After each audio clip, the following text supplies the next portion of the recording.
Welcome everybody, my name is Marcus, and in this video I will show you how you can easily how you can delete your account in Reddit.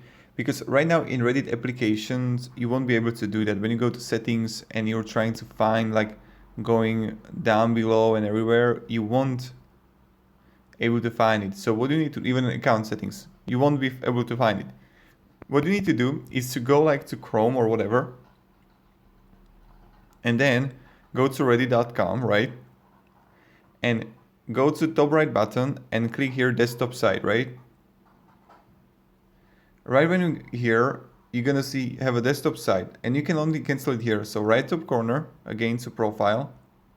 Then you're gonna see user settings, I guess. And then just scroll down below, and you're gonna see here deactivate account. And you want to like deactivate the account here. And now you just fill it here why you want to deactivate it. And like blah blah blah, username and account, password, and just deactivate. And this is how I do it. So thank you very much everybody for watching. If you have any questions, guys, ask me down below in the comments. I'll be really happy to help you. And yeah,